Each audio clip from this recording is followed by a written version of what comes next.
מסכת בבא מציעא דף כ"ז ומשנה, אף השמלה הייתה בכלל כל אלו, ולמה יסעת להקיש אליה לומר לך? מה שמלה מיוחדת שיש בה סימנים ויש לה טובעין? אף כל דבר שיש בו סימנים ויש לה לא טובעים, חייב להכריז. This Mishnah is a bit unusual because it's a snippet from a midrash halacha on this pasuk regarding do not see the item of your friend lost and ignore it. Rather, you have to bring it in and take care of it and return it to the owner. And then this here is the key pasuk. V'chen taseh lachamoro, v'chen taseh lesimlato, v'chen taseh lechol abedat achicha shetaban ben musata lo tuchal lehit alem. This is what you should do if you see his donkey or his garment, and also anything that your brother lost. If you find it, do not ignore it. Rather, you should take care of it and give it back to him. So we're focusing on this simlato. It already says any item that is lost. So why do you have to specify chamoro? Why do you have to specify simlato if you're already going to say everything? So that's what the Mishnah starts with. The garment is included in the general statement of anything that your brother loses, you have to return. So why is it specified? To make a hekesh, to make a juxtaposition, to say, just like a garment is unique in that it has signs, it has siman, distinguishing mark. Any garment, you know your garment, right? You can tell the color, the shape, the design, the size. So generally, each garment is unique and you'll be able to give a siman. And also, it has some acclaimant. Garments are generally made or bought by somebody, and that means they want it. They would look for it if it was lost, as opposed to just some random item, a rock or something that no one would be claiming it. It's not significant to anyone. So therefore, the pasuk mentions clothing to say, what kind of items do you have to return? Anything that has a siman and also has claimants, then you have to announce it. Whereas if you find something that has no siman, like a coin that no one can identify what it is and claim it, or an item that is just a plain old item that no one is claiming, that's not owned by anyone, those things you can keep for yourself. Good. Mai bichlal kol elu amarava bichlal kol avedat achicha. Now explaining that first line, that the garment was in the general statement. What's the general statement? It's the words kol avedat achicha. Anything that your brother loses, you have to return. And that's why he asked, why a garment? Amarava. Lama li dekatav rechamana shor hamor se vesimla. So now he's asking, why did the pasuk mention so many things over here? Lo tire et shor achicha o et seyo nidachim v'italamta mehem hashib teshibem lachicha. So here it mentions already ox and sheep.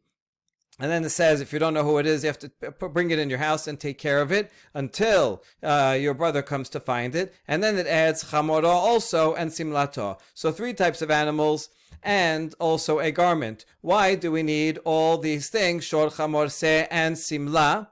And the answer is sirichi. Tikatav rachamana simla havamina hanemile be'adim de gufa v'simanim de gufa. Aval chamor be'adim de ukaf v'simanim de ukaf. Ema la mehadrinan le katav rachamana chamor dafilu chamor b'simane ha'ukaf.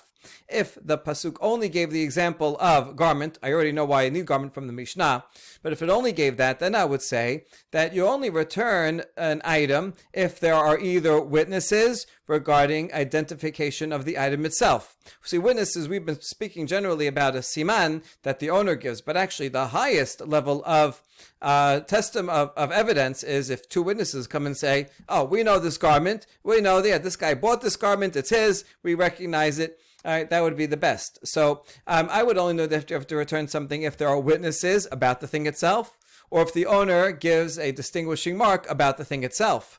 But what if the donkey is lost and the witnesses don't know anything about the donkey, but they can recognize the saddle, or the owner himself can give a distinguishing mark regarding the saddle? I might have thought that we do not return the donkey to him, because they only identified the saddle. So fine, return the saddle, but they didn't identify the donkey. And that's why the pasuk includes a donkey to say, even if there is identification of the saddle, you return the donkey also because they're always connected to each other. That's the chidush of the word hamor. Shor v'seh dechatab l'chamana lamali. Okay, fine. How about ox and sheep? Why are those written? Shor dafilu legizat nabo v'seh legizotav. That's to include not only the animal itself that you have to return, but also it mentions ox that you have to return the sheared wool of its tail, and the sheep that its wool that is sheared.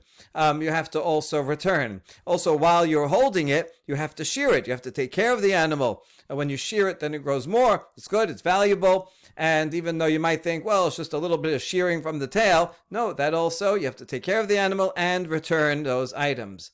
Now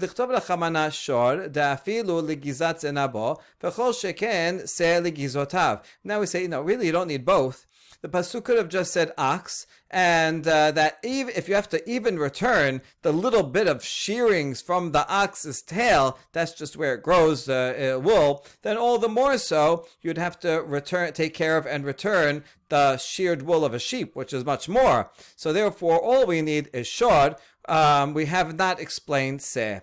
Ela amar Rava, chamor debor l'Rabbi Yehuda, v'sed abeda l'dibrei hakol kashya. Rather, Rava says that these two items, we don't have an explanation of why the pasuk says it. The second one is one that's relevant to us, that the word se in the pasuk regarding a lost item, according to all opinions, we don't know what is coming to teach. Quite amazing that the rabbis find something to derive something from every word, but here we don't know why this word says here. The first one is relevant back to Baba Kama regarding damages from a pit. Right? If an animal falls into someone's pit, if they dug the pit or they uncovered the pit, then the owner of the pit is liable for damages to an animal. But what if it's damages to other things like a human being or vessels? That was a machloket.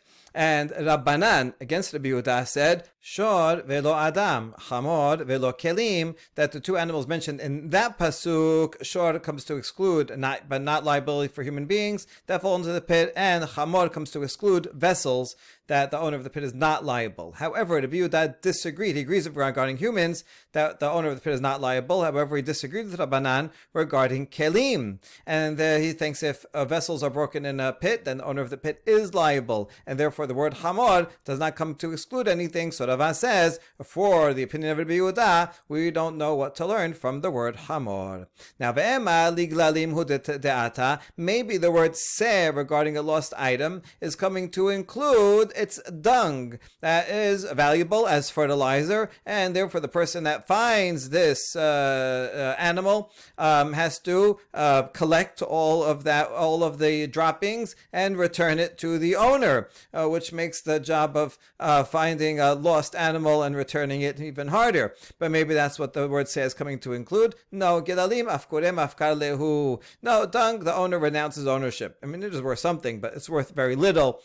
So the animals generally, if they're on a farm, they walk around and then fertilize it. But he's not expecting that whoever finds it is going to have to return also its droppings. So that's not it. Maybe the word se is coming to teach us that one has to return an item to a claimant based on simanim. That if he, even without witnesses, if the guy says, here's a distinguishing mark, then we return it to him. Because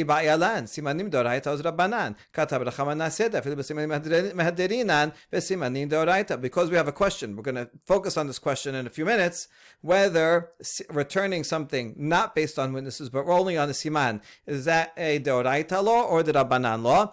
And so here, the Torah says se, extra word to tell me that we return things even based on a siman. That means some simanim are deoraita because we derive it from this. Amri midikatan eluhu tanal simanim gabe simla dekatani ma simla miyuchedet sheyesh ba simanim yesh la tobim chayav lachriz av kol davar sheyesh bo simanin veyesh lo tobim chayav lachriz shema'amina dese lav de simanim hu da'ata. So no, we already took care of simanim from the word garment, as we said in the Mishnah. Just like a garment is unique in that it always has distinguishing marks and it has claimants, and you have to announce it and give it back to someone who does claim it. So too, anything that has a distinguishing mark and has a claimant, one has to announce it and give it back to a person who can identify those simanim. And therefore, we already learned from here that simanim are deoraita, and therefore we don't need the word se to teach us that a siman is deoraita. Interestingly, here we conclude that siman is deoraita, but we're in just a couple of minutes, we're going to ask this question and look for all kinds of sources for it. All right, so now that we concluded that, agreeing with Rava that we don't have anything to learn from Se, we go on to a Baraita that expands on this topic. Teno Rabbanan, Asher Tobad, Perat Laveda, She'en Ba Shaveh Peruta. Rabbi Yehuda Omer, Umsataha, Perat Laveda, She'en Ba Shaveh Peruta. The pasuk regarding finding a lost object says anything that you lose. Here's the pasuk once again. V'chen taseh l'chol avedat achicha, Asher Tobad mimenu, Umsataha. So too you have to return anything that your brother, that he loses, Asher Tobad, that is lost from him, umsata, and that you find, and don't ignore it. So it has this double language that he loses and also that you find. So we learn from here, asher tobad, that excludes something that is not worth a shaveh peruta. So this is Tanakama learns from the word asher tobad, there has to be something substantive that he loses. If you lose something that's worth less than a peruta, that's the smallest copper denomination. Interesting, back then the smallest denomination was made out of copper, just like the penny today. So we'll call it a penny. If it's worth less than a penny, which has no value, you can't pay something less than a penny, you can't return something, and you can't lose something less than a penny. It's not considered a significant item.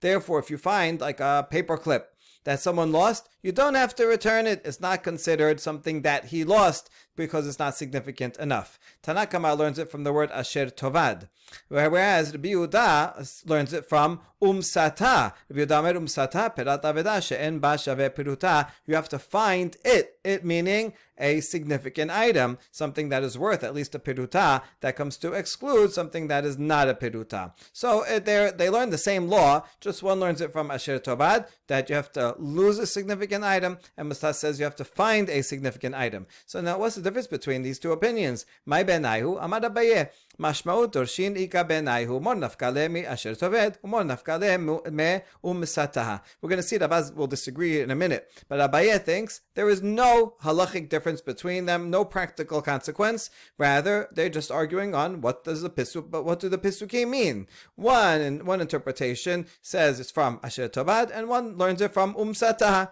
Just two different ways of learning the same thing with no practical difference. Ulman denafkale mi asher toved hay umsataha my abideh. According to the one who learns that less than a piruta you don't have to return from asher tobad, what do they do with the word umsata? It's also there in the pasuk. What do they learn with it? Ahu ba'ele lichetira benai damar benai umsata datai lite mashma. They learn something that Rabbenai taught, that the word umsata is only if it comes into your hand. This is something that's going to be relevant much later in the Masechet regarding returning something to a non-Jew. If you find it belongs to a non-Jew, you don't have to return it.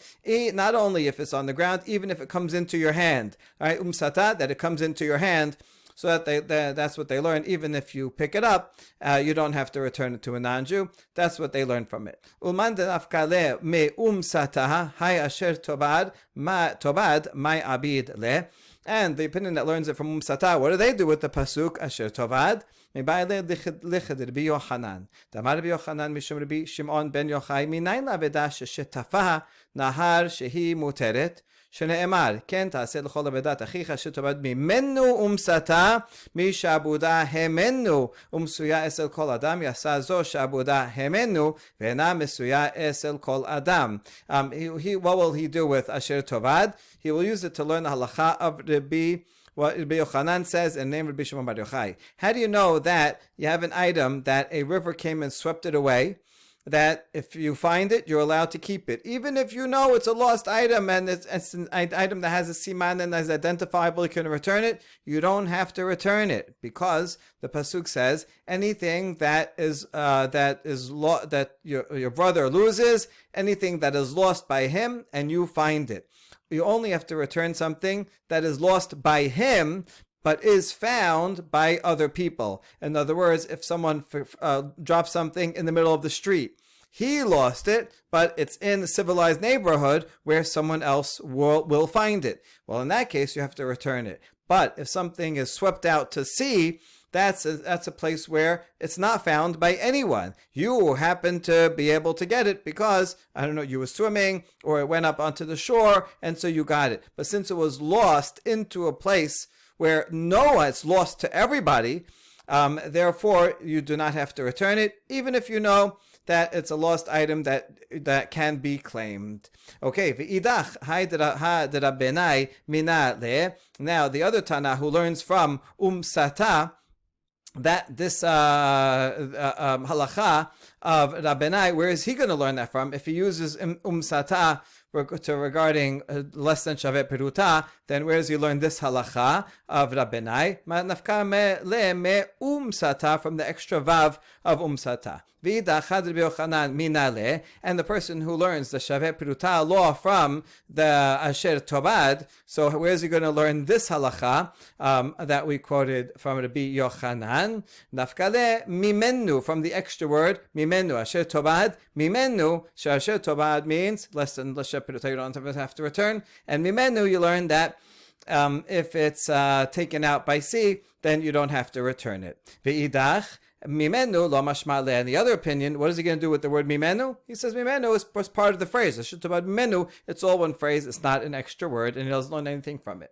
All right, all that was Abaye that said there's no practical difference between the two opinions. However, Rava Amar Peruta shehuzla ika benaihu mandamar me'asher tobad ika mandamar mi misata leka. There is a practical difference regarding something that was worth a peruta when it was lost, but then the value of it went down, and when it was found, it was no longer worth a shaveh peruta. Maybe he lost like a grain or a fruit, an apple or something, and the price was more than the peruta, and then it went down in price by the time it was found. So if you learn it from Asher Tobad, then you focus on the time when it was lost. It was worth a shaveh peruta when it was lost, therefore you have to find it. But the one who learns it from Sata, that we focus on the time that it was found. And since it was not worth a Shavet Peruta when it was found, you don't have to return it. But we ask, but even the one who says we learn it from Asher Tobad, he also has the word Sata, so he would require that it also be a Shavet Peruta at the time of finding it, and it's not. So that doesn't make sense. Rather, the other way around, we're going to reject it for the same reason. Maybe when the time it was lost, it was not worth a Shavet Peruta, and then it went up in price. That would be a practical difference. Mandamar sata ika, mandamar asher tobad leka. If you learn from the word finding it, then when it was found, it went up in price, worth a peruta, you have to return it. But the one who learns it from Asher Tobad, at the time that it was lost, it was not worth a Shavet Peruta, and you don't have to return it. But we ask, Sata, Asher Tobad veleka. But according to the opinion that says we learn it from Sata, but they also have the word Asher Tobad, so that's also necessary. And here, since at the time that it was lost, it was not worth a Shavet Peruta and only went up in price afterwards, so he still would not have to return it. So that is not a difference between the two opinions either. Ela Peruta Look how Rava is going to this extent to explain the practical difference between these two opinions. Is a case where at the time that he lost this fruit, it was worth a peruta. But then in the meantime, while it was lost, it went down in price. It was worth less. But then it went back up in price, so that at the time it was found, it was again worth a peruta. Manda mar asher tobat ika, manda mar umsata ba'inan di'it ba shi'ur Mesia, misha'at abeda ve'ad sha'at Mesia. If you learn from the word asher tobad, so then he has it. At the time it was lost, it was worth a peruta. At the time it was found, he also has, it was worth a peruta, so he does have to return it. However, the opinion that says we learn the law from the word umsataha, that would mean that it has to be worth a peruta continuously from the time it was lost all the way through the time it was found, and since it went down in price in the meantime, he does not have to return it. That is the practical difference between Rabbanan and Rabbi Yehuda.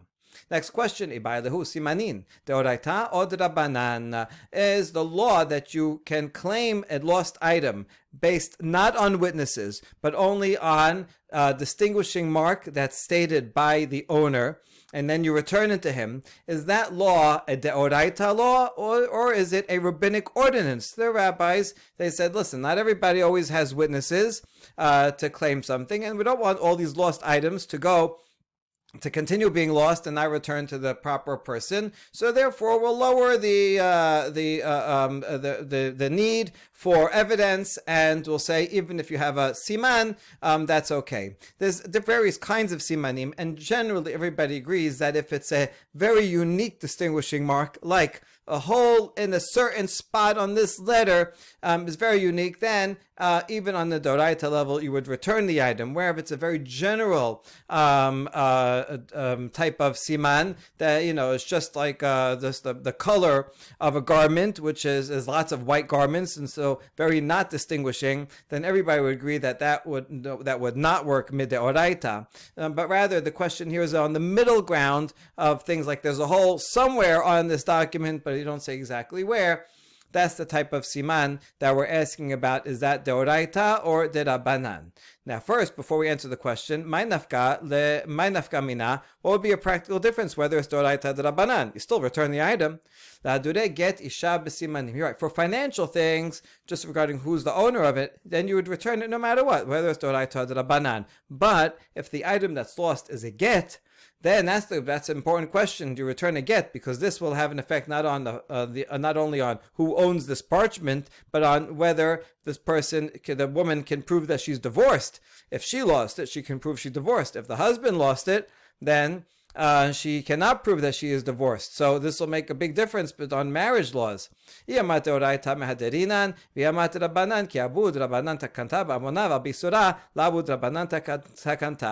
say that a siman is doraita and the woman gives a distinguishing mark, we'll give it to her, and then she'll still go and say yes, she is divorced. That's fine. But if you say that this is only by rabbinic ordinance, when the rabbis made the ordinance, it was only to help for monetary matters, because we don't want things to go undeclared.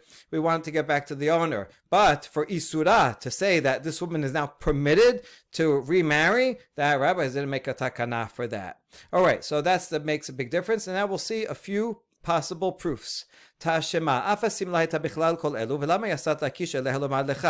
מה סמלה מיוחדת שיש לה סימנין ויש לה תובעין, חייב להכריז? אף כל דבר שיש לו סימנין ויש לו תובעין, חייב להכריז. תנה, תובעין הסתריך עליה, סימנין כדין אספה. So the first proof is from our Mishnah that says, why does the Torah mention garment? It was already included in all the things that you have to return in the general category. So this is given specific focus to make a juxtaposition.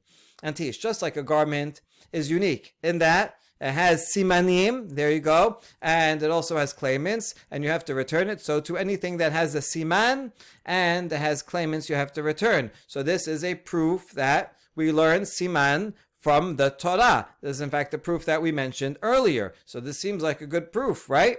And the answer is no. The author of this Mishnah, the Tana, he really was only learning regarding claimants from the Torah. The fact that the Torah has this extra word of garments, that teaches only something that there are claimants to, that someone owns and will want back. That's the type of thing you have to return, but not if it's an ownerless item that nobody wants. That's the main thing he was learning, since he mentioned that, a garment is interesting in that it's unique and it has claimants. So he added in also simanim, even though we don't actually learn the law of simanim from here, so there's not necessarily a proof. All right, so now we're left without a proof. The proof that we had before we assumed was correct when we read it earlier. now we see is not an absolute proof. So we'll try again. Tashema, chamor b'simane ukaf. We learned earlier that the pasuk specifies a donkey that you have to return to teach you that even if there's a distinguishing mark only on the saddle, you return the saddle and the donkey with it. So you see there, right? The word chamor comes to teach something about simanim, right? And we say not necessarily ema be'ade ukaf. Maybe no, what it was teaching is that when there are witnesses that this saddle is yours, then you get the donkey back. But really it was just the point of it was that you could return a donkey on the basis of identifying the saddle. But the identification of the saddle, maybe on a Doraita level, has to be with witnesses, and siman would not be sufficient. So third attempted proof, Tashema, Vaya'imecha aderosh achicha oto, v'tale al da'atcha shitenenu lo kodim shidrishenu, ela dorshehu im ramayhu o eno ramay. The Mishnah on the next half quotes this pasuk that says, if you find the animal of your brother, you should take it to your house and keep it with you until your brother comes to look for it. Now, isn't this obvious? What do you think that you could return it to him before your brother comes to look for it? You don't know who it belongs to, right? You're keeping it there so that when he comes and claims it, then you will return it to him. So what does it mean? Keep it with you until he comes to claim it. Isn't that obvious? Rather, derosh achicha, you know what that means? That you should scrutinize your brother. When he comes to claim it, don't just return it to anybody who comes and says it's mine, but rather check him out to see if he's a swindler or if he's not a swindler, if he's honest. So you have to ask for proof that it's his. Now, what kind of proof? Ma'ila b'simanim. Doesn't that mean he has to offer a distinguishing mark that says, this is my animal because I recognize, right, something about what it looks like, or its saddle, or something like that? And that's a proof that his siman is from the Torah, because we're learning it from this pasuk. And the answer is, lo be'adim. Not necessarily. Maybe it means from a Doraita level, you have to check him out based on witnesses. He has to bring witnesses that he's telling the truth. But simanim would not be good enough deoraita, and that's only the Rabbanan. Tashema, one more proof. And me'idin ela al pasufa panim im hachotem. Afapi sheyesh simanim begufo ubekelav. Mishnah Masechet Yevamot says, if you want to identify a dead body, to see if can his wife remarry or not, we do only identify based on the person's face, and that includes his nose. You have to see his cheeks, his nose. You have to identify what the person is, right? But like, you have to see what he looks like and recognize him. And even if there are, as a siman, on his body or on his garment, that's not good enough. So what do we see from this? Shema mina simanin lav deoraita. You see, simanim are not a Torah law, because to recognizing his face, that's not a siman. That says, I saw the guy, I know it's him. That's how recognition works. Whereas just identifying some mark on his body or on his clothing is not sufficient to allow a woman to remarry. That means it's not deoraita. So that seems like a good proof, but we say not necessarily. Amri gufo de'aroch vegus kelav dechashinan lish'ela. Regarding his body, the identification was based on how short he is or tall he is. It wasn't a distinguishing particular mark. On the other hand, that's why this midrash, this Mishnah says it's no good. It was talking about just a very general thing about how tall he is. But if it was a distinguishing mark, then that would be sufficient even on the Doraita level. And when it says garments, the reason why you can't identify a person based on the garments, because maybe they were borrowed garments. You say, oh, that shirt, I know that shirt belongs to Mr. A. Okay, maybe Mr. B borrowed the shirt, right? They were on vacation together. He borrowed the shirt. It doesn't mean that it's Mr. A that was wearing it. Mr. B could have been wearing it. And therefore, that's why these two things are not a proof. But maybe in general, a distinguishing mark on the body would be, in fact, a good proof mideoraita. Now, we have a follow-up to this answer. Now, if you're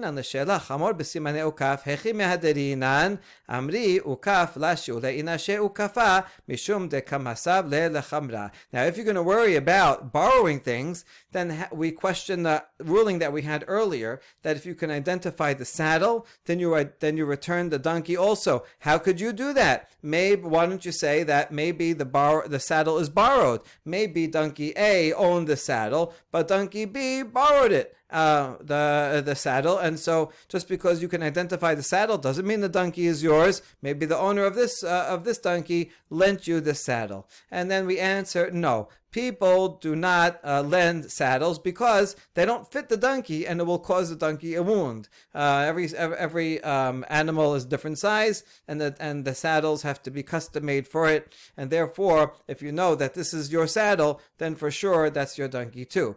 Or we can answer that when this Mishnah said you don't identify a body based on clothing, that's when the identification of clothing was a very general one, that the person just said, oh yeah, they were wearing white, or they were wearing red, and say, oh yeah, I know this Mr. A was wearing red that day. That's not sufficient. It has to be very more specific. But if you say, right, it was checkered, this size and this shape and this make, and you specify something unique about that clothing, then in fact that may be fine, and therefore there is no proof from here that simanim are not deoraita. Ela hadetanya mesao kashur bekis o ba'arniki u betabat o shemesao ben kelav afilu lizman berube kasher v'isa kadate chashinan lish'ela ki mesao kashur bekis amai kasher. Now another question following up back on the answer that we had before, that do you have to worry that people borrow things? Well, what are you doing? What are you going to do with this baraita? If you find a get after a while, after a long time even, that is tied to a pouch or purse or a signet ring, or you find it among the other garments, you find it in someone's suitcase with their other garments, even after a long time, the get is kasher, you can assume that it belongs to that person, that it's attached to their purse.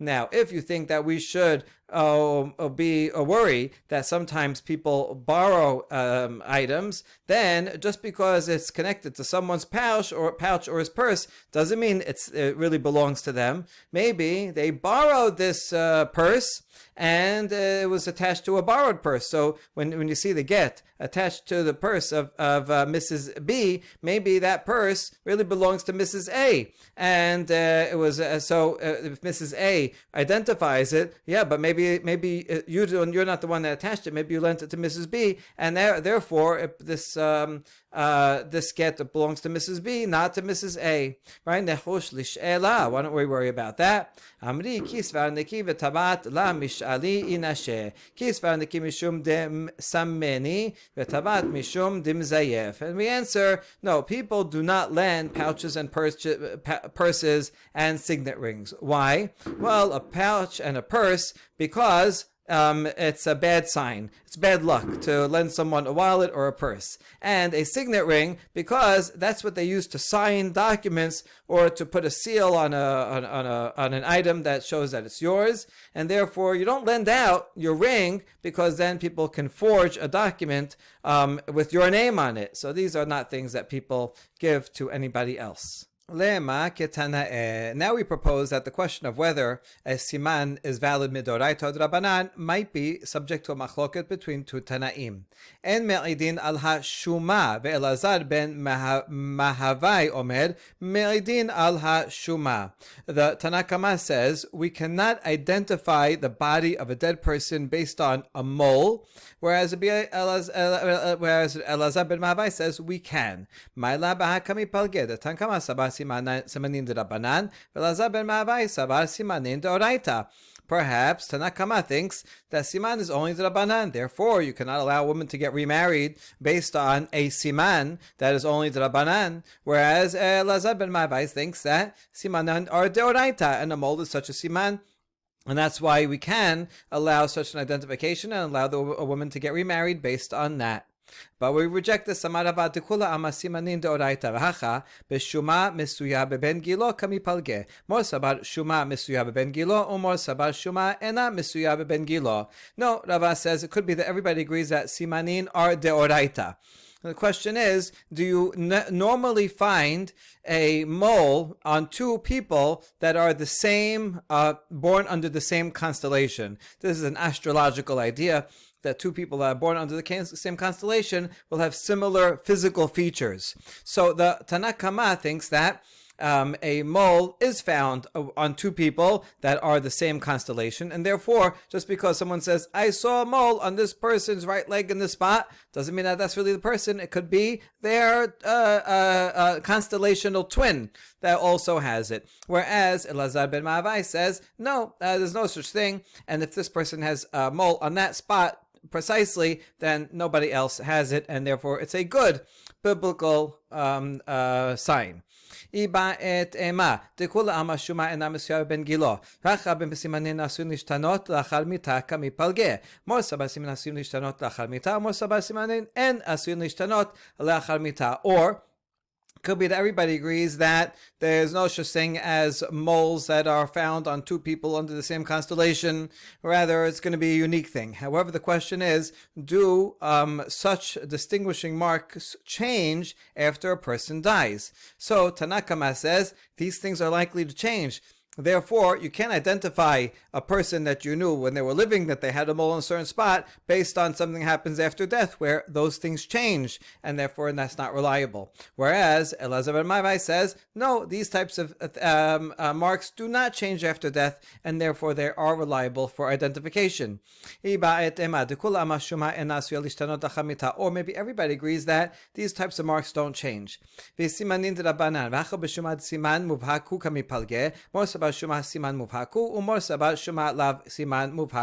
everybody agrees that in general, simanin are only valid midrabanan. But here, the question regarding a mole, is a mole considered a very clear sign, the kind of sign that would be like a hole in a get on a very specific letter, where even midoraita that would be valid. And so in this case, Elazar ben Ma'avai says a mole is not considered such a clear-cut distinguishing mark, and therefore it's not reliable. Whereas Tanakama said a mole, that's like a very clear distinguishing mark, and it's reliable even on a doraita level. Amar Rava, im timse lomar simanim lav deoraita, hechi mehadirinan avedata besimanin. And that Rava says, if you think that a siman is not deoraita, how can you return things in general? After all, the Torah said that if someone lost an item, you have to return it based on witnesses. So how can you now overturn the Torah and say you can return it based on the siman? The original owner would have a claim to come back and say, hey, the Torah said that you cannot return it based on just a siman. Why did you give it to that guy, right? You have to give it only based on witnesses. And the answer is, we